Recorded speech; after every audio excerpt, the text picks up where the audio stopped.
14절에서 16절 말씀입니다. 히브리서 4장 14절에서 16절 말씀 같이 읽도록 하겠습니다. 그러므로 우리에게 큰 대제사장이 계시니 승천하시니 곧 하나님의 아들 예수시라. 우리가 믿는 도리를 굳게 잡을지어다. 우리에게 있는 대제사장은 우리의 연약함을 동정하지 못하시리가 아니요 모든 일에 우리와 똑같이 시험을 받으신 이로되 죄가 없으시니라. 그러므로 우리는 긍휼하심을 받고 때를 따라 돕는 은혜 얻기 위하여 은혜의 보좌 앞에 담대히 나아갈 것이니라. 아멘. 여러분, 삶 가운데 누구를 찾고 누구를 갈망하고 있습니까? 내가 연약함을 아는 사람은 강한 사람을 찾게 되어 있어요. 자녀가 자기가 약함을 아니까, 자기가 힘듦을 아니까, 또 자기가 배고픔을 아니까 부모를 찾듯이 우리의 연약함을 아는 자는 강함이 되시는 주님을 찾아요. 그러면 그 주님으로 인해서 우리는 뭘 할까요? 담대함을 얻는 거예요. 어릴 때 어린아이가 뭐래요? 뭐 큰 강아지가, 큰 개가 짖거나 아니면 친구와 다툼이 있어서 그 힘 있는 친구가 자기를 위협할 때 누구를 찾아요? 엄마 아빠를 찾잖아요. 그래서 엄마 아빠가 옆에 있으면 그 뒤에 숨으면 뭐예요? 뒤에서 숨어서 뭐래요? 막 강한 소리로 말을 해요. 너 나를 힘들게 했잖아. 강아지 저리 가! 하고 소리를 질러요. 왜 담대하게 말할 수 있어요? 내 부모가 내 앞에 있거든요. 내 옆에 있거든요. 그러니까 이전에는 나보다 힘센 친구가 나를 위협하면 히치구레 해가지고 그 말에 주눅 들고 힘들어했는데, 걔가 월월 짖기만 해도 두려워서 아 하고 울기만 했던 그가 내 부모가 있으면 그 뒤에 숨어서 크게 소리를 저리 가! 하기도 하고, 너 왜 나를 괴롭혀? 하고 큰 소리 쳐요. 그런데 우리는 누구를 분명히 찾아야 되는지를 보는 거예요. 우리 지난주에 한 가족이 왔었잖아요.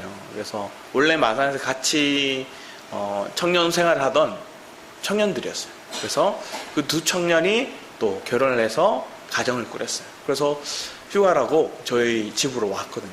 와서 예배도 같이 드리고 지금은 울산에서 생활을 하고 있는데, 그 친구들과 함께 이렇게 왔으니까 이렇게 주변을 이렇게 돌다가 수영장을 이렇게 가게 됐어요.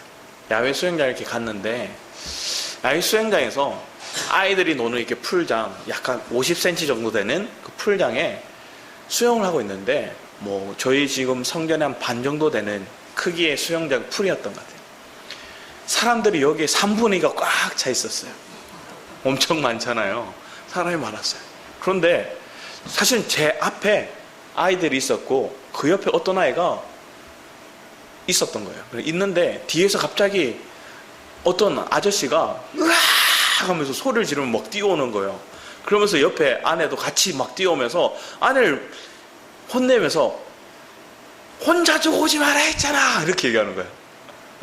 어떤 상황이냐면 자기 아들이 거기 빠졌어요. 그래서 빠져서 물을 먹고 있는데, 사실 제 앞에 한 3m도 안 됐어요. 그 앞에 있는데 제 눈에 안 보였어요. 왜? 저는 제 아이들만 보고 있었거든요. 주변에 사람들 많았어요. 물이 3분의 2가 사람이었는데 그 아이를 본 사람이 없어요. 누구만 봤어요? 이 아빠가 저 한 10m 떨어진 곳에서 아이를 본 거예요. 근데 아이가 막 호적거리면서 물을 먹고 있으니까 놀래서 으악 소리를 지르며 뛰어오는 거예요. 뛰어오면서 뭐라고 했어요? 아내를 혼내고 있어요. 혼자 두지 말라 했잖아 하면서 소리를 지르면서 그 엄마도 뛰어오고 아빠도 뛰어오고, 아빠가 순식간에 막 점프를 해서 풀장을 뛰어들어오더니 애를 번쩍 들더라고요. 들고 막 우는 아이를 끌고 들어왔어요. 안았어요.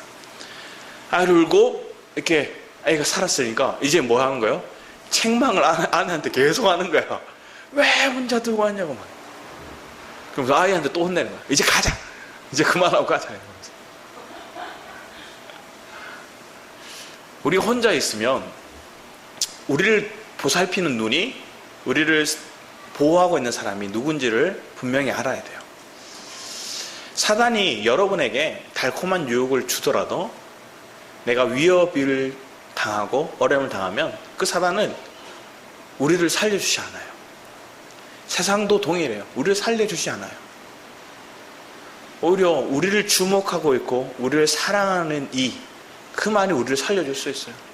심지어 주변의 사람들도 그 상황을 집중하지 않으면 막 웅성웅성 소리가, 그 우는 소리도 그 아이의 울음소리도 안 들려요. 그러다 보니까 도움을 줄 수도 없어요. 왜? 몰라서 도움을 못 주는 거예요. 그런데 우리를 주목하고 있는 사람만이, 주목하고 있는 그분만이 우리를 도와주실 수 있어요. 여러분의 인생을 누가 주목하고 있나요? 내 부모도 24시간 나를 주목해 주지 못해요. 학교를 가거나 직장을 가거나 어린이집을 가거나 분리되어 떨어진 시간들이 있어요. 갓난아기일 때, 그때조차도 부모가 밥을 먹거나 화장실에 가거나 하면 따로 떨어져 있어요. 24시간 1분 1초 눈을 떼지 않는 사람은 없어요. 그런데 하나님만이 여러분을 주목하고 계시고 여러분의 상황을 아시고 여러분의 길을 열어주시는 분이세요. 내가 그걸 인식할 수 있는 시간이 언제 있을까요? 내가 약함이 발견될 때예요. 여러분의 무능함이 발견될 때예요. 여러분 속에 있는 나약함과 여러분 속에 있는 무지함이 드러날 때 우리는 누구를 찾게 되는 거예요? 주님을 찾게 되는 거예요. 오늘 히브리서 4장 가운데 말씀하시는 우리의 대제사장이 누구냐? 그분 그리스도다 얘기를 하세요. 그분만이 우리의 도움이 되세요. 그분만이 여러분의 삶을 책임지시고 이끌어주세요. 그리고 그분의 은혜를 경험하면 우리는 뭐 하게 됐어요? 경험할수록 그분과 친밀해져, 그분과 가까이 가게 되었어요. 하윤이, 하영이가 이렇게 있는데, 하영이가 자기 주도적인 생활을 많이 해요. 언니를 많이 의지하지 않아요. 왜? 자기도 할 수 있다 생각하고 있으니까, 언니만큼 할 수 있다 생각하니까 혼자 하는 거 좋아해요. 그래서 뭔가 도와줘도 안 좋아해요. 제가 부모가 뭐 도와주려고 해도 아니야! 이렇게 해요. 자기가 물뜨고 자기가 뭔가 하려고 그러고 하는 거예요. 그런데 이번에 왔던 그 꼬마아이가 으뜸이거든요. 그 으뜸이란 아이가 하윤이를 그렇게 따르는 거예요. 누나, 누나 하고 계속 따르는 거예요. 누나, 누나 하고 따르니까 하윤이가 어떻게 할까요? 으뜸이 막 챙기는 거야. 그래서 하영이가 실수하면 막 나무라는데 으뜸이가 실수하면 괜찮아 이렇게 얘기하는 거예요. 자기를 따르니까, 자기를 누나가 따르니까 막 이렇게 하는 거야. 그러니까 동생은 실수하면 나무라고, 너 이거 지으라고 했잖아, 너 이거 해라 했잖아, 이렇게 얘기를 하면서, 그러면 동생은 흥 하면서 콧방귀 끼면서 또 자기 할 일 해요. 그런데 이 동생은 누나 하고 누나 계속 손잡으려고 그러고 누나 팔 잡으려고 따라다니는 거야. 그런데 어느 곳에 갔는데 부모한테 이렇게 그 가게 엄마 아빠한테 뭔가 이렇게 마음이 삐졌어요. 잘 때 엄마 아빠가 잠깐 이렇게 없었거든요. 그러니까 일어나니까 엄마 아빠 없으니까 우는 거야. 엄마 아빠가 달랬어요. 흥 하는 거예요. 흥 하고 얘가 삐지니까 아무것도 안 되는 거예요. 엄마 아빠 말도 안 듣고 과자를 줘도 안 듣고, 그래서 한참 동안 혼자서 저기 밖에서 벽 보면서 이러고 있는 거예요. 흥 하고. 그래서 가까이 가서 제가 으뜸하고 과자를 줬어요. 흥 하는 거예요. 그리고 또 핸드폰도 제가 이렇게 영상 좋아하는 영상을 이렇게 보여줬어요. 보여주니까 안 본다는 거예요. 그러면 내가 갈 테니까 너 혼자서 봐, 마음 풀어하고 이렇게 뒀어요. 두니까 어떻게 하냐면 핸드폰 여기 있잖아요. 바닥에 이렇게 뒀어요. 그랬더니 갑자기 일어서더니 핸드폰을 발로 막 밟아버리는 거예요. 깜짝 놀랐어요. 그래서 잡아가서 이거 싫어? 라니까 싫다고 얘기하는 거예요. 그러면 너 혼자 있어? 하고 아무리 달래도 안 돼요. 그런데 지은 사모가 혹시나 하고 하윤아 네가 가서 으뜸이랑 같이 놀자고 그래, 이렇게 얘기하는 거예요. 그 시간이 한 20여 분 지났거든요. 20여 분 동안 아무리 해도 안 달라요. 그래서 하윤이 보고 가라 했어요. 저가 밖에 나와 있고 하윤이가 가서 으뜸아 하니까 쳐다보는 거예요. 같이 놀래? 바로 가는 거예요. 엄마 아빠도 놀래고, 그래서 엄마 아빠 뭐라 하냐면 배신자라고 그러는 거예요. 배신자. 누나가 한마디 하니까 다 따라가는 거예요. 그래서 따라가는 모습을 봤어요. 여러분 삶에도 동일해요. 여러분이 누굴 주목하고 있고 누굴 친밀하게 다가가고 있어요. 하나님께 친밀하게 다가가고 있으면 그 주님은 더 주시고자 하는 거예요. 그런데 그 주시고자 하는 것들이 땅의 것들이 아니라 하늘의 것들을 주시고자 하는 거예요. 그러니까 우리가 생각하는 관점과 하나님의 관점이 다르니까 그 관점에서의 어떤 우리의 다른 모습들이 드러나요. 그럴 때 우리는 고민하고 힘들어하는 거예요. 그런데 오늘 하나님께서 얘기하는 거예요. 너희가 구하고 은혜의 보좌 앞에 나오면 내가 더 주신다는 거예요. 뒤에 말씀에 보면 이렇게 적혀있죠. 대제사장은 우리의 연약함을 동정, 과거의 성경에 예전의 말씀은 체휼하시지 않는 분이 아니다. 다 경험하셨고 경험하신 가정 속에 우리의 연약함을 아셔서 그분 우리를 긍휼히 여기시고 우리를 품어주시는 분이다. 네가 힘들 때마다, 네가 답답할 때마다 은혜의 보좌로 나와서 주님 앞에 구하면 주님 더 풍성히 공급해 주시는 분이다. 저와 여러분 삶 가운데 그 주님의 공급이 있으면 여러분 뭐 하게 됐어요? 담대해진다는 거예요. 오늘 말씀이 그런 거예요. 연약한 자는 담대해진다는 거예요. 믿음 안에서 그리스도 안에 있는 연약한 자는 주님 안에서 담대해질 수밖에 없어요. 왜? 그 주님 나를 채우시고 붙으시거든요. 우리 말씀을 뒤에 말씀 한번 볼까요? 사사기 6장 6절 말씀 보면 이렇게 돼요. 이스라엘이 미디안을 인하여 연약함이 심한지라. 이 이스라엘 자손이 여호와께 부르짖었더라. 기드온이라는 사사시대 때요. 왜 하나님 보시기에 악을 행해요, 이 백성들이. 그래서 하나님께서는 미디안 민족을 통해서 뭐래요? 이스라엘 백성들, 이들을 힘들게 하는 거예요. 고통스럽게 하는 거예요. 그들이 가나안 땅에 와서 살지만 그리스도 안에서 사는 게 아니라 하나님을 온전히 믿는 믿음 안에 사는 게 아니라 그들이 하나님을 찾지 않기도 하고 다른 걸 찾기도 해서 양다리를 거치고 있는 거예요.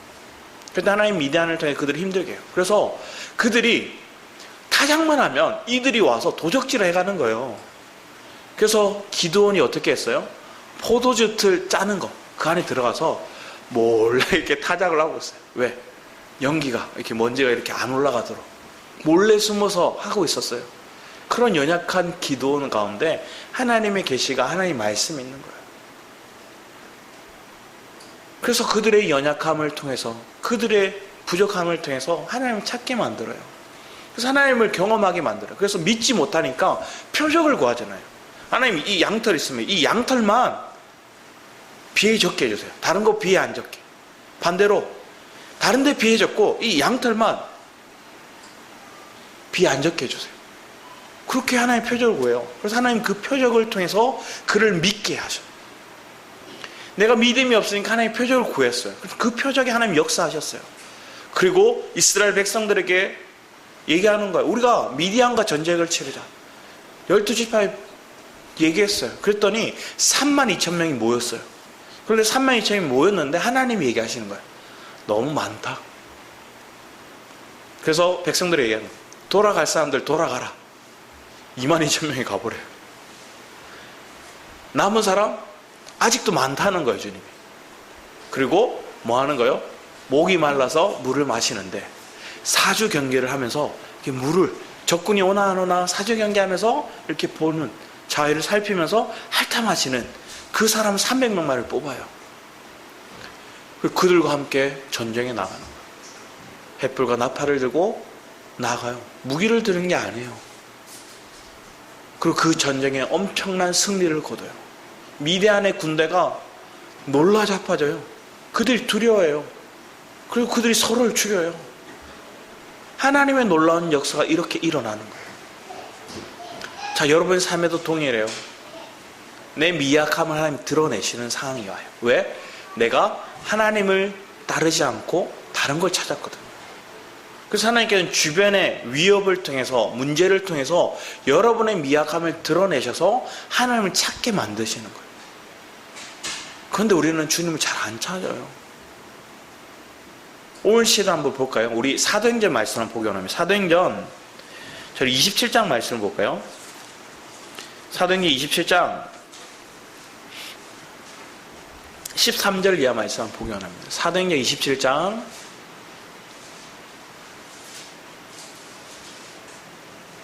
13절 이하 말씀을 우리 한번 보겠습니다. 13, 14절 말씀만 읽어보겠습니다. 시작. 남풍이 순하게 불매 그들이 뜻을 이룬 줄 알고 닻을 감아 그레데 해변을 끼고 항해하더니 얼마 안 되어 섬 가운데로부터 유라굴로라는 강풍을 크게 일어나니, 바울을 로마로 데려가야 되는 이 많은 로마의 군사들과 그리고 배를 잘 이끄는 선장이 있었어요. 그런데 하나님의 계시가 바울에게 왔어요. 그래서 바울이 얘기하는 거예요. 항해가 이렇게 나가면 지금 크게 우리가 파손하게 된다. 어렵다. 지금 가면 안 된다 얘기했어요. 그랬더니 선주와 그 선장이 이 정도는 괜찮다 하고 가는 거예요. 시작하니까 뭐예요? 남풍이 불었어요. 여러분 인생도 동일해요. 내가 이거다 하고 막 도전해요. 사업이든 아니면 뭔가 일을 하는 거든 아니면 공부를 하는 일이든 여러분들이 이거다 하고 시작했어요. 처음에는 남풍이 불어서 순조로운 것처럼 보였는데 얼마 지나지 않아 뭐가 와요? 유라굴로가 오는 거예요. 이 풍랑이 오니까 해를 볼 수 없을 정도로 심각한 위기가 오는 거예요. 여러분 인생도 동일하잖아요. 약간 단맛을 경험해요. 뭔가 내게 이득이 되는 것처럼 느껴져요. 그런데 그 일이 얼마 지나지 않아서 풍랑으로 바뀌게 돼요. 우리 인생과 동일한 거예요. 내가 생각했을 때는 이게 잘 풀릴 거라 생각해요. 그런데 하나님 그 뜻에서 벗어난 상황이 되면 그건 풍랑으로 바뀌어요. 내가 잘 알아요. 많이 경험했다고 생각하는 거예요. 그게 누구예요? 이 선주와 그리고 그 배를 이끌고 있는 선장이었어요. 근데 그들도 알지 못했어요. 그런 앞날을 알지 못해요. 우리 인생도 동일해요. 우리의 앞날을 다 아는 사람 아무도 없어요. 지금 서점에 가보면 성공신화하고 아니면 성공에 대한 그런 책들이 몇 권 있을까요? 그냥 지금 깔려있는 것만 해도 수천 권 있을 거예요. 지금까지 살아오는 삶 가운데 얼마나 많은 성공에 대한 그런 책들이 많이 나왔어요. 그런데 왜 계속 나올까요? 정답이 없어요. 정답이 없어요. 뭔가 성공한 것처럼 보이지만 나에게 적용이 안 돼요. 뭔가 저 사람 성공한 것처럼 보이지만 저 다른 사람에게는 반대의 상황이 올 수 있어요. 오직 우리의 삶의 성공은 그리스도를 만나는 것에 있어요. 그럼 일단 여러분 그리스도를 만났다면 이미 성공한다는 거예요. 그런데 환경 속에서 사람들은 뭘 얘기해요? 어렵다, 죽겠다 이 얘기를 많이 해요. 그리고 이 시대가 뭐예요? 악하다 얘기를 해요. 악하고 죽겠고 살기 힘들고 말세다 얘기하고 이 얘기만 계속 한다면 우리는 복음을 우리에게 받아들인 게 아니에요. 여러분 삶 가운데 복음이 들어왔다는 것은 여러분 이미 이겼다는 거고, 이 복음이 우리에게 들어왔다는 건 이미 치료됐다는 거고, 이 복음이 여러분 삶 가운데 세워졌다는 건 여러분 인생에 이미 성공했다는 걸 얘기하는 거예요. 망해가는 게 아니라 이겨가는 걸 얘기하는 거예요. 우리가 패하는 게 아니라 우리의 삶 가운데 하나님께서 주장해 가시는 것들을, 그 풍요로움을 얘기하는 거예요. 가난하고 메마른 말을 고백하는 게 아니라 내 삶 가운데 풍요롭게 만드시는 그 주님을 고백하는 게 복음이에요. 근데 그 복음을 발견하고 누리고 전하는 사람이 얼마나 있냐는 거예요. 계속 한국교회 위태롭다 얘기해요. 한국교회 어렵다 얘기를 해요. 지금 우리 교회가 어렵다고 얘기를 해요. 지금 성도들이 위태롭다만 얘기해요. 그러면 복음을 붙들고 있는 믿음이 아니잖아요. 복음을 붙들었다는 건 뭐 하는 거예요? 지금 이제 위태롭지 않다는 거예요. 내가 그리스도 안에 있다는 건 뭐예요? 내가 이미 풍랑의 안에 있다는 게 아니에요. 그리스도 안에 있다는 거예요. 그걸 믿는 믿음으로 우리의 관점이 바뀌게 만드는 게 복음이에요. 실상 내 눈앞에 위기가 왔어요. 실상 내 눈앞에 여전히 어려워요.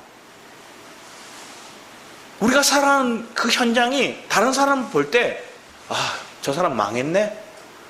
저 사람 위태롭네? 저 사람 어떻게 살아? 이렇게 말할 수 있는 상황이에요. 그런데 우리는 복음을 붙들고 있으면 아니야. 나 그리스도로 살아. 나 안 망했어. 나 성공한 인생이야. 나 건강 안 어려요. 힘들다고 생각하지 않아. 나 그리스도를 누리고 있는 삶이야. 그리스도 은혜 안에 있는 삶이야. 고백하는 거야. 자녀를 양육할 때도 이런 고백이 있다면 여러분 마음이 평안을 잃지 않겠죠. 그런데 이 마음을 잃어버리면 뭘 할까요? 나도 모르게 강한 말이 나와요. 자녀들에게. 이번 주에 아이들이 막 이렇게 놀고 막 시끄럽게 하고 막 뛰어다니니까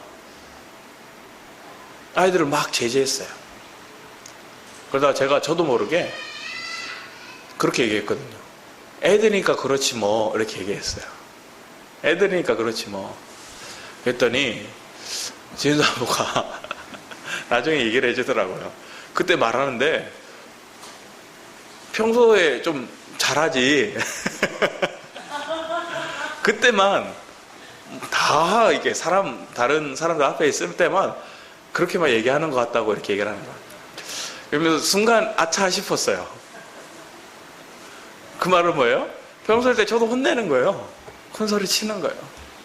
그런데 그때만 세상 여유롭게 애들이니까 다 그러지 이렇게 하니까 우리가 그래요. 그런데 또 한편에서는 그렇게 말할 수 있어야 되는 거예요. 왜? 주님이 내 마음에 이렇게 있으면 그 아이들이 하는 행동들이 막 이렇게 너무 나빠 보이지 않는 거야. 애들이니까 이해가 되고 품어지는 거야. 그런데 실상 내게 막 힘들게 하면 또 뭐 하게 돼요? 그만 뛰어! 조용히 해! 막 이 말이 나와요. 또 혼을 내요. 다 그쳐요. 그게 왜 그럴까요? 나도 모르게 내 안에 여유가 사라진 거죠. 우리는 이렇게 왔다 갔다 해요. 우리는 수시로 이렇게 왔다 갔다 하는 거예요. 그러면 내가 누림이 있으면, 그리고 내가 저 사람을 향한 마음의 배려가 있으면, 또 그 사람이 나를 향한 따르고 나를 향한 그런 요구하는 마음이 있으면 뭐예요? 하윤이처럼 괜찮아 이렇게 얘기를 해주는 거예요. 근데 반대로 자기를 안 따르고 자기와 반대되는 성향을 나타내고 고집을 피우면 자기가 똑같이 하는 거예요. 우리가 은혜의 삶에 붙들려 있다는 게 축복이죠. 저는 제가 강하다고 얘기한 적이 없어요. 제가 잘하는 것들이 있다고 얘기한 적이 없어요. 저는 부족함이 많고 연약함이 많은 사람이거든요. 실수도 많아요. 그런데 그 실수와 연약함 때문에 어떨 때는 막 연민에 빠질 때가 있어요. 그런데 그때마다 주님 앞에 나아가서 기도하다 보면 주님이 말씀해 주는 게 있어요. 내가 그래서 너와 함께 하는 거야. 그래서 너와 함께 하는 거야. 그래서 너를 통해서 내가 말하기 원해. 여러분 삶에도 동일해요. 여러분이 잘나서 뛰어나서 뭔가 사업을 잘하고 직장에서 뛰어난 인재가 되어서 여러분 하나님 함께 하시고 여러분 쓰겠다 하시지 않으세요.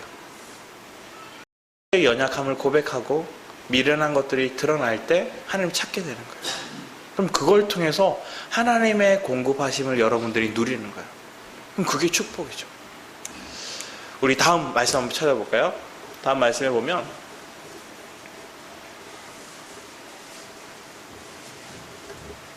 갈라디아서 4장 13절 15절 말씀 한번 같이 읽어보도록 하겠습니다. 시작. 내가 처음에 육체의 약함을 인하여 너에게 복음을 전한 것을 너희가 아는 바라. 너희를 시험하는 것이 내 육체에 있으되 이것을 너희가 업신여기지도 아니하며 버리지도 아니하고 오직 나를 하나님의 천사와 같이 또는 그리스도 예수와 같이 영접하였도다. 너희의 복이 지금 어디에 있느냐? 내가 너희에게 증거하노니 너희가 할 수만 있었다면 너희 눈이라도 베어 나를 주었으리라. 바울이 늘 얘기하는 게 있어요. 자기도 연약했대요.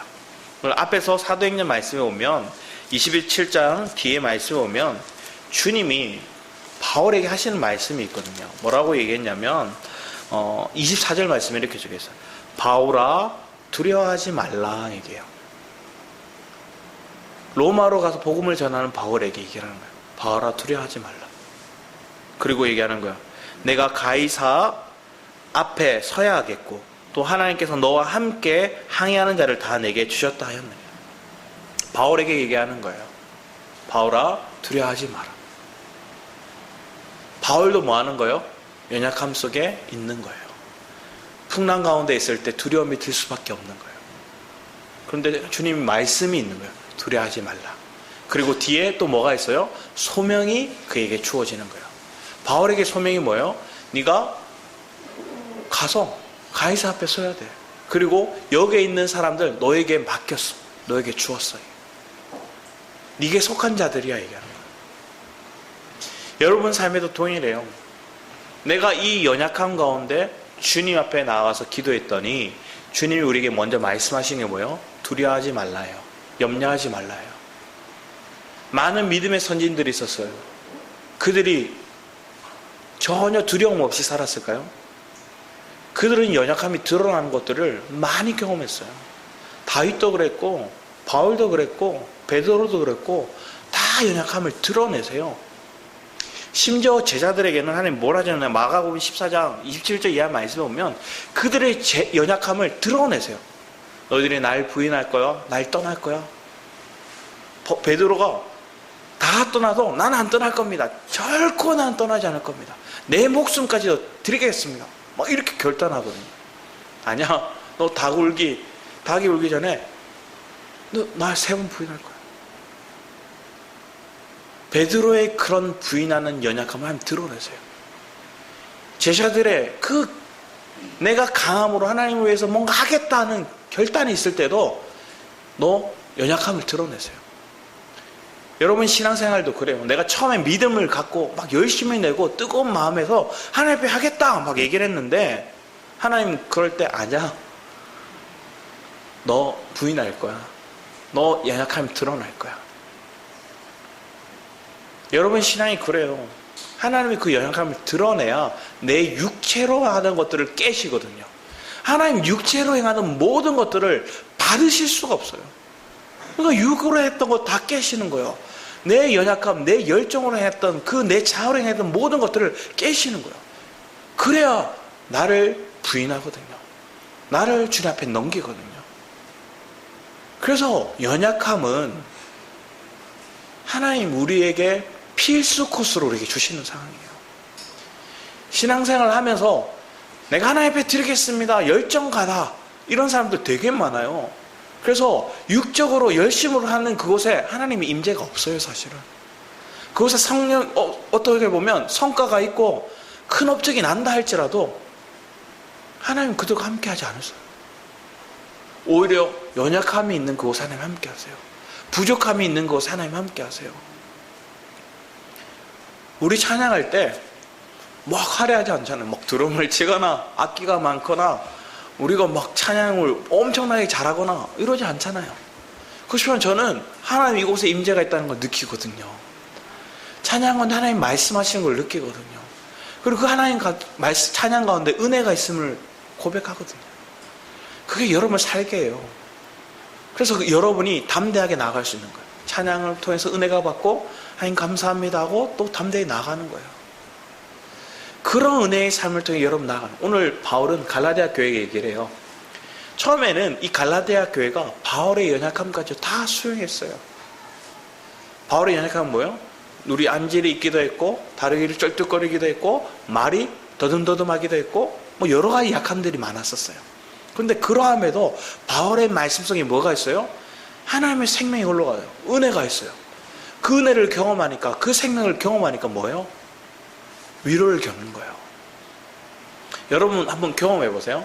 누가 여러분을 지적하는 사람이 있어요. 그럼 그 사람의 말이 여러분을 하나님께 나아가게 만들어요? 아니잖아요. 여러분 품어주는 사람 괜찮아.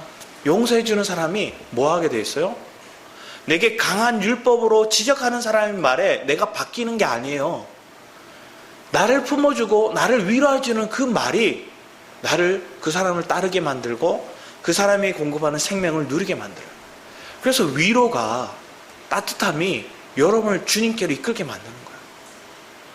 바울의 연약함이 그들을 품게 만들었어요. 그래서 그들을 받아들이게 만들었고, 바울이 하는 메시지에 그들은 강하게, 심지어 자기들의 눈을 빼어서라도 그 바울을 위해서 살기를 원했어요. 그렇게 영접했어요. 그게 뭐 하는 거예요? 우리 다음 말씀 이렇게 보면 마태복음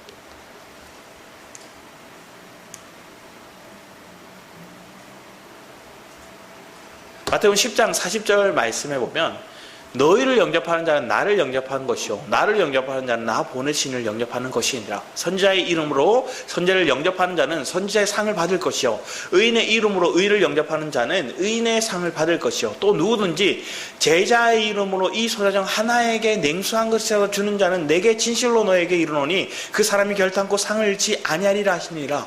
주님 뭐래요? 바울을 영접했던 그를 이 갈라디아 교회가 주님을 영접한 것 같은 거예요. 마태복음 똑같은 거예요. 주님을 영접한 너희를, 네가 나를 보내신 하나님을 영접한 것과 똑같아요.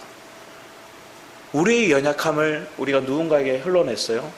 그래서 내가 그 주님 공급을 받아서 이 마음으로 똑같은 아픔에 있는 자들에게 가서 이 마음을, 복음을 전해요. 내가 연약한 가운데, 힘든 가운데 주님의 생명이 내게 공급돼서 내가 살았어. 나도 너희들의 아픔을 알아. 너희들의 힘든 가정을 알아. 너의 육체의 아픔과 환경 가운데 어려움과 실패를 내가 알아. 근데 주님이 위로해줬어. 그럼 나는 그 주님을 만나서 구원을 이뤘어. 이 구원을 너희도 이루기 원해. 그 고백으로 나아갔더니 그들이 영접해요. 이 사람을 받아들여요. 그랬더니 주님을 영접하게 돼요. 그리고 그를 위해서 내가 뭐래요? 물 한 잔을 대접해요. 그랬더니 선지자의 상을 그들이 또 받게 된대요. 우리의 삶 가운데 이렇게 순기능이 일어나야 되는 거예요. 복음의 순기능이 이렇게 일어나야 되는 거예요. 그런데 뭐라고 했어요? 역기능이 일어나고 있어요. 역기능이 뭘까요? 내가 이렇게 살아야 된다고, 이렇게 살라고 막 얘기해요. 이 복음을 지켜라고 얘기해요. 이 말씀대로 살라, 지켜라 막 강요해요. 그럼 역기능이 일어나요. 뭐예요? 또 나요. 최근에 한 글을 봤어요. 한 글을 봤는데 자기 신앙생활을 열심히 하던 친구에 대한 내용이었어요. 이 친구가 어릴 때부터 신앙생활을 하면서 이름조차도 하나님이 그 성경적인 이름을 가지고 있어요. 그런데 이 친구가 자기한테 하소연을 하더라는 거예요. 무슨 하소연이냐면 자기가 교회를 떠났대요. 이제 기독교를 떠났다 얘기를 하는 거예요. 왜 기독교를 떠났다 얘기했냐면 어렵게 직장생활을 하면서 자그마한 경차를 하나 샀대요. 그런데 그 경차를 이렇게 타고 다니면서 그 할부금 내기도 막 어려웠는데 나름 이렇게 뿌듯한 마음으로 살았는데 하루는 목사님 아들이 그 벤츠를 타고 오더라는 거예요. 직장생활도 안 해요. 그냥 공시생이에요. 공부하고 있는데 벤츠를 타고 오더래요. 그러면서 자기는 이렇게 열심히 생활하면서 그렇게 왔는데 벤츠를 타고 오더래요. 그러면서 보면서 어떻게 생겼는가 봤더니 아는 딜러를 통해서 싸게 이렇게 어쩔 수 없어서 이렇게 급매로 해서 받게 되어서 자기가 타게 됐다는 거예요. 그런데 또 어떤 이들이 얘기를 하는 거예요. 예수 믿는 사람이 계속 복음을 전하면서 목사님이 예수 믿어야 복받고 예수 믿어야 건강해진다고 계속 얘기했어요. 그러면서 그 사람이 아플 때마다 예수를 안 믿어서 그렇다고 막 이렇게 지적했어요. 그런데 하루는 봤더니 이 사람이 그 예수 믿는 목사를 비웃어요. 왜 비웃을까요? 목사님 어머니가 암에 걸렸대요. 그러면서 조롱을 하는 거예요. 예수 믿으면 건강하고 예수 믿으면 복받고 한다는. 예수 믿어 복받아서 목사들이 벤츠를 타고 다니는 걸까요? 예수 안 믿어서 건강이 나쁘고 병에 걸리는 걸까요? 그런 관념으로 우리가 옆 사람에게 다가가서 복음을 전한다면 믿음을 건져낼 자가 아무도 없어요. 우리는 다 연약해요. 목사도 연약하고 안 믿는 저들도 연약해요. 그런데 연약하지만 주님이 우리의 도우심이 되고 주님이 우리의 공급하시는 분이 되시고 주님이 은혜를 따라 우리를 세워가심을 믿는 그 은혜. 우리가 병들 수 있어요. 예수 잘 믿다가도 병들 수 있어요. 어떤 사람은 예수 잘 믿었는데 자기 아들이 죽어요. 그 주님을 원망해요. 주님 앞에 삿대질해요. 그런데 그 과정을 통해서 내 속에 10년 속에 있는 그런 불순물들 하나님 드러내시더래요. 내 고집을, 내 아집을, 내 교만을 끄집어내시더래요. 그리고 나와 같은 아픔에 있는 그들에게 복음을 전하게 만드세요. 여러분 삶 가운데 연약함이 드러나고 그 연약함을 주님이 채우심을 통해서 하나님 뭘 하게 만드세요? 복음의 증인이 되도록 만드세요. 여러분 삶은 더 이상 복음 안에서 연약한 자가 아니에요. 우리 고린도서 12장 7, 8절 말씀 한번 읽어볼까요? 여러 계시를 받은 것이 지극히 크므로 너무 자만하지 않게 하시려고 내 육체에 가시고 사탄의 사자를 주셨으니 이는 나를 쳐서 너무 자만하지 않게 하려 하심이라.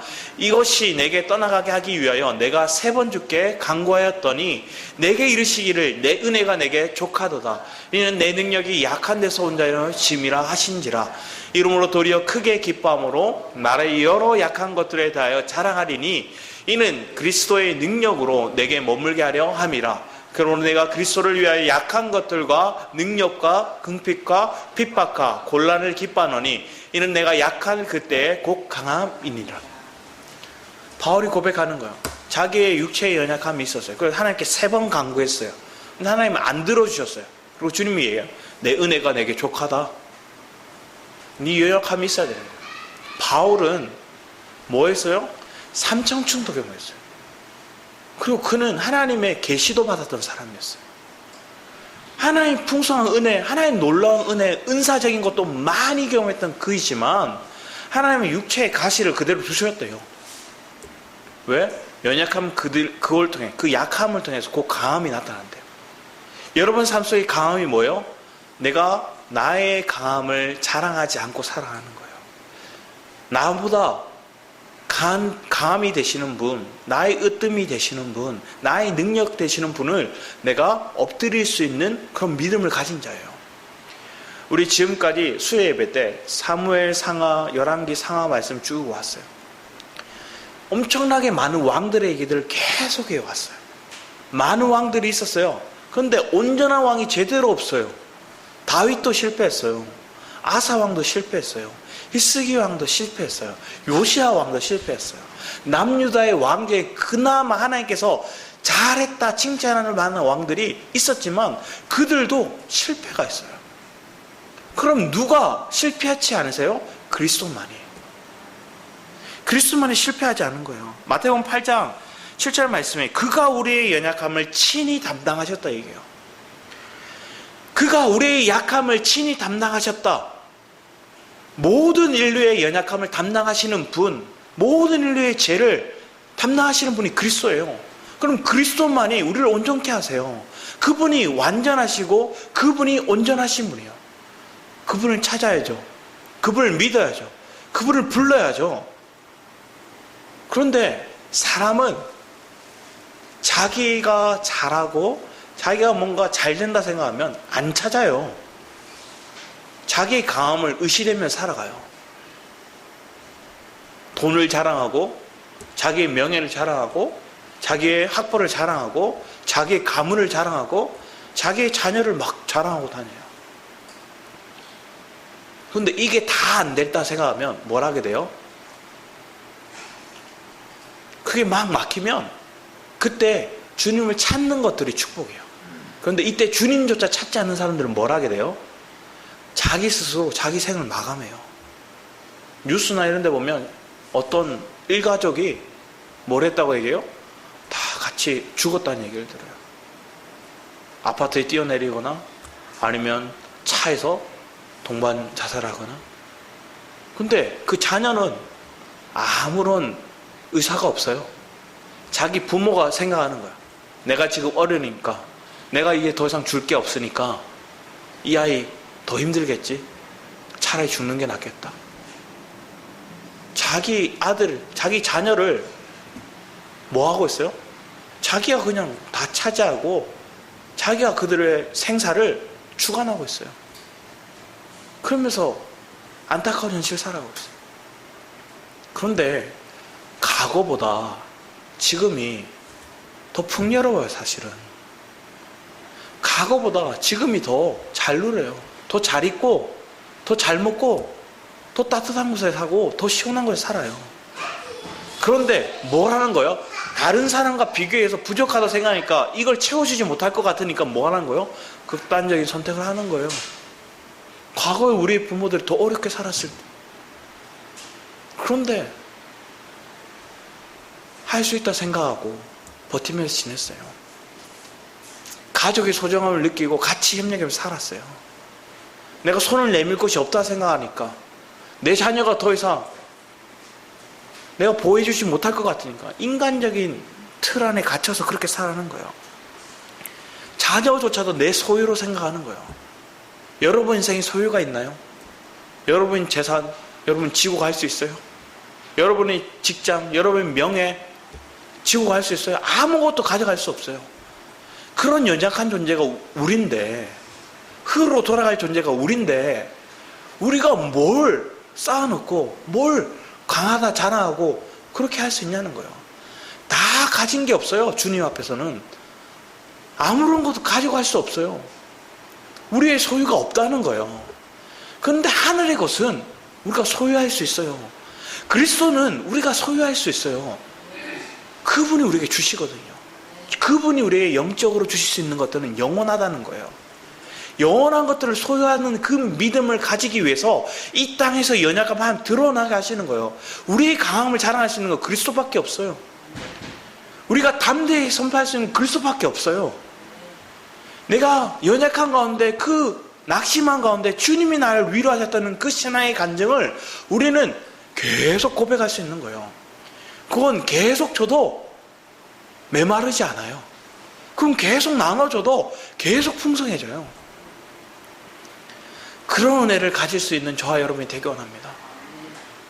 그런데 그런 실질적인 믿음과 은혜와 간증을 소유하고 고백할 수 있는 사람이 적더라는 거예요. 여러분, 우리 로마서 15장 1, 2절 말씀 한번 같이 읽어보겠습니다. 시작. 우리 강한 자가 마땅히 연약한 자의 약점을 담당하고 자기를 기쁘게 하지 아니할 것이라. 우리 각 사람이 이웃을 기쁘게 하되 선을 이루고 덕을 세우도록 할지니라. 이 말의 의미를 뭘 하냐면 내가 조금 가졌어요. 저 사람이 지적할 것들이 나와요. 그런데 그걸 지적하지 않아요. 그래서 내가 오히려 섬겨요. 연약한 자의 약점이 드러날 때마다 그걸 뭐예요? 내가 감당하는 거예요. 그들의 허물이 드러날 때마다 내가 감당하는 거예요. 내가 품어주는 거예요. 제가 마산에서부터 지금까지 이렇게 보면 제 연약함이 드러날 때마다 누가 감당해 줬냐면 소 목사님 많이 감당해 줬어요. 이곳에 와서도 생활도 그랬어요. 누가 감당해 줬느냐? 소 목사님 많이 감당해 줬어요. 마산에 있을 때는 성도들이 막 지적하는 소리가 와요. 내가 잘못한 거 막 지적해요. 그리고 그 지적했고 목사님한테 고자질했다는 얘기가 저한테 들려와요. 그러면 제가 어떤 생각이 들까요? 아, 목사님 부르시겠구나 이렇게 생각이 들어요. 혼내시겠네. 근데 그 생각을 하면 절대 안 불러요. 한 번도 부르신 적이 없어요. 이곳에 와서 생활도 그래요. 재정적인 것도 누가 채워주셨냐면 거의 목사님이 어려우신데 목사님이 거의 채워주셨어요. 이번 달부터 목사님이 이제 채워주지 않으시거든요. 이 김포의 재정도 이제는 분리가 딱 되었어요. 교회의 어떤 신앙생활 복음도 분리가 된 것처럼. 그런데 배후에서는 뭐 하고 있어요? 배려해주고 있어요. 말씀으로 영적인 메시지의 길을 탁 주고 있거든요. 예전에 한 그 가수가 자기 아버지와 함께 이렇게 여행을 가는 걸 봤어요. 여행을 가는데 그 가수 이름이 갑자기 생각이 안 나는데 아버지가 코스 짜봐 해외여행을 갔는데 코스를 짜도록 아들에게 맡겨요. 맡겨놓고 아들이 막 짜는 거예요. 그런데 믿어줘요. 믿어주고 다 이렇게 해줘요. 근데 배후에서 뭐하고 있어요? 아버지가 뒤에서 또 조사를 해놓고 뒤에 준비를 해줘요. 부족한 부분을 채우려고 조사를 해줘요. 아이한테 그 아들에게 다 맡긴 것처럼 보이고 그가 리더로 이끈 것처럼 보였지만 배후에서는 뭐하고 있어요? 그들이 어려울 때마다 탁탁 도와줄 수 있는 그 포인트만은 아버지가 다 알고 있어요. 맡겼다고 해서 그가 다 알아서 하라는 게 아니에요. 그가 잘 그것을 리드할 수 있도록 배후에서는 뭐하고 있어요? 아버지가 배려하고 있어요. 그 가족을 보면서 참 좋더라고요. 근데 하나님이 그래요. 영적인 리더도 그래요. 배후에서는 뭐하고 있어요? 잘 리드할 수 있도록 안배하고 있어요. 그게 하나님의 섭리예요. 여러분의 삶에도 그래요. 연약한 자를 약점을 담당해 주는 거. 그게 복음을 가지고 생명을 누린 자의 길이에요. 근데 왜 이렇게 할 수 있을까요? 여러분이 주님에게 이걸 경험했거든요. 여러분의 연약함을 주님이 감당하셨고, 아니면 여러분의 통로되는 영적인 리더들의, 아니면 여러분 부모의 그런 배려와 그런 사랑과 그런 긍휼을 여러분 받았거든요. 이게 생명이에요. 이게 은혜예요. 이 길을 가는 게 복음의 길이고, 이 길을 가는 게 엘베델의 길이에요. 그런데 우리는 뭐 하기 쉬워요? 약점이 드러나면 지적해요. 내게 피해를 입히면 따져요. 그럼 내가 살았다는 증거예요. 그래서 하나님께는 내가 살았다는 증거가 있으면 뭐예요? 너 조금 미디안에 사람들 좀 붙여줄게. 풍랑을 좀 만나게 해줄게. 그래서 나의 연약함을 다 고백하며 주님의 강함을 찾는 거예요. 그래서 이런 사람이 될 때 뭐 하는 거예요? 덕을 세운대요. 덕이 뭐예요? 건축하는 거예요. 그를 통해 교회를 세워가는 거예요. 우리 갈라디아서 1장 11, 12절 말씀도 같이 한번 읽어보겠습니다. 시작. 형제들아, 내가 너에게 알게 하노니 내가 전한 복음이 사람의 뜻을 따라 된 것이 아니라 이는 내가 사람에게 받은 것도 아니요 배운 것도 아니요 오직 예수 그리스도의 계시로 말미암은 것이라. 이런 바울이 하나님께 받은 엄청난 능력과 계시가 있는 이 바울이 뭐 했대요? 연약해지고 섬겨지고 낮아지고 그들을 품어주는 역할을 하는 거예요. 심지어 내가 감옥에 갇혀서까지 내가 갇힘으로 너희들이 산다, 이렇게 얘기하는 거예요. 너희들의 약함을 내가 감당한다. 그게 바울의 삶이에요. 왜 그럴 수 있었어요? 주님이 바울에게 그렇게 하셨거든요. 여러분의 신앙생활의 바른 정로의 길은 이 길을 가는 거예요. 이 길을 갈 수 있는 게 여러분 누구를 통해서 할 수 있음을 느꼈어요? 부모가 자녀가 생기니까 그 길을 할 수 있었던 거예요. 그래서 가정이라는 게 가장 교회의 작은 모습이에요. 약한 자를 섬겨주고 약한 자를 품어주고 가장 초점이 약한 자에게 있는 거예요. 우리 엘베델 교회가 그런 마음으로 주님 앞에 나아갈 수 있었으면 좋겠어요. 그런 마음으로 강함이 여러분 마음 가운데 세워질 수 있었으면 좋겠어요. 우리 마지막으로 우리 고린도전서 9장 19절에 23절 말씀을 같이 한번 읽었으면 좋겠습니다. 같이 읽겠습니다. 시작. 내가 모든 사람에게 자유하였으나 스스로 모든 사람에게 종이 된 것은 더 많은 사람을 얻고자 함이라. 유대인들에게는 내가 유대인과 같이 된 것은 유대인을 얻고자 하며 율법 아래 있는 자들에게는 내가 율법 아래 있지 아니하냐. 율법 아래 있는 자같이 된 것은 율법 아래 있는 자를 얻고자 하며 율법 없는 자에게는 내가 하나님께는 율법 없는 자가 아니요 도리어 그리스도의 율법 아래 있는 자나 율법 없는 자와 같이 된 것은 율법 없는 자들을 얻고자 함이라. 악한 자들에게는 내가 악한 자와 같이 된 것은 악한 자들을 얻고자 하며 여러 사람에게 내가 여러 모양이 된 것은 아무쪼록 몇몇 사람들을 구원코자 함이니 내가 복음을 위하여 모든 것을 행함은 복음에 참여하고자 함이라. 조금 말이 막 왔다 갔다 하죠. 내가 악한 자가 된 것은 뭐예요? 악한 자를 얻고자 하며 내가 율법 있는 자처럼 된 것은 율법 있는 자를 얻고자 하며 율법 없는 자처럼 행동한 것은 율법 없는 자를 얻고자 하며 내가 자유인이지만 종처럼 행동하는 것은 종된 사람을 얻고자 하며. 바울은 자기를 철저히 비우니까 나는 종이 될 수도 있고 나는 자유인이 될 수도 있고 나는 헬라인이 될 수도 있고 나는 유대인이 될 수도 있고, 나는 율법 있는 자가 될 수도 있고, 율법 없는 자가 될 수도 있고, 내가 모든 사람에게 이 복음의 통로가 되기 위해서 나를 낮추고 그 사람에게 맞추는, 눈높이를 맞춰주는 거예요. 여러분의 신앙이 그런 믿음 안에서 세워져서 영혼을 세울 수 있는 그런 자들이 되기 원합니다. 그러기 위해서 철저히 하나님 우리를 연약하게 하시는 거예요. 연약하게 하시고 주를 찾게 만들어서 주님의 강함을 경험하게 만들어요. 그런 은혜로 나아갈 수 있는 저와 여러분의 삶이 되기를 축원합니다. 기도하겠습니다. 아버지 하나님 감사드립니다. 주님의 은혜가 없이는 우리가 아무것도 행할 수 없음을 고백합니다. 우리의 연약함을 토해놓고 주님의 강함을 경험하고 주님의 역사하심과 주님의 일하심을 우리가 누림으로 날마다 주와 동행하며 걸어갈 수 있는 우리 엘베델 가족들 되게 하여 주시옵소서. 이 시간 깨어있는 시간 되게 하시고 또 말씀 가운데 풍요로움을 경험할 수 있는 복된 은혜가 넘치게 하여 주시옵소서. 감사드리고 주 예수 그리스도 이름으로 기도드렸습니다. 아멘. 우리 찬양드리기 원합니다. 주여 우린 연약합니다. 함께 찬양드리기 원합니다.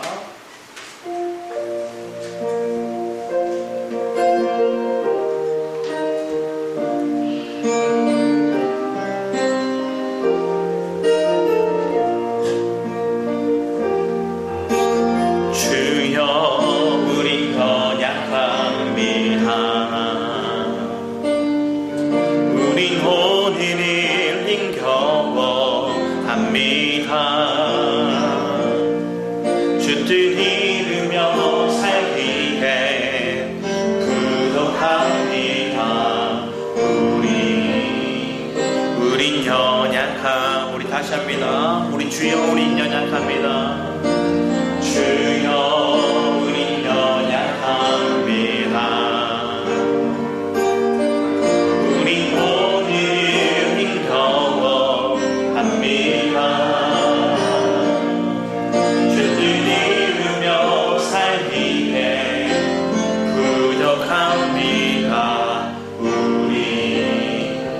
우린 연약합니다.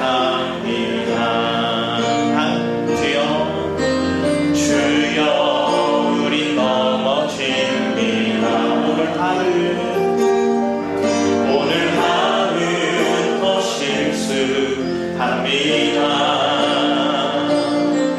주의 긍휼을 구하니 죄인입니다. 우리 주만 바라봅니다. 아멘. 하나님 주님의 은혜 세상 위에 넘칩니다.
일하시네 신뢰하며 얻는 자 날이 저물어 갈 때 날이 저물어 갈 때 빈들에서 버릴 때 그때가 하나님의 때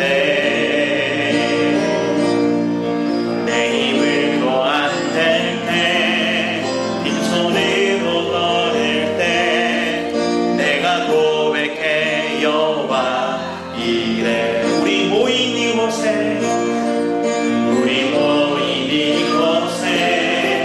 주님 함께 계시네 누리네 아버지 은혜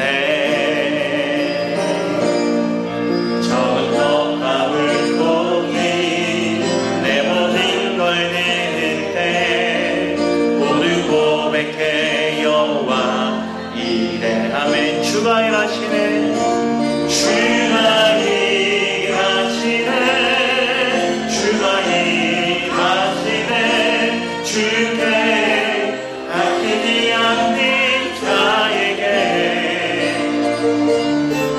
주가 일하시네 주가 일하시네 신뢰하며 얻는 자 우리 다시 한번 주가 일하시네 주가 일하시네 주가 일하시네 주께 아끼지 않는 자에게 주가 일하시네 주가 일하시네 신뢰하며 얻는 자 우리 다시 한번 주가 일하시네 주가 일하시네 주가 일하시네 주께 아끼지 않는 자에게 주가 일하시네 주가 일하시네 신뢰하며 얻는 자에게 신뢰하며 얻는 자에게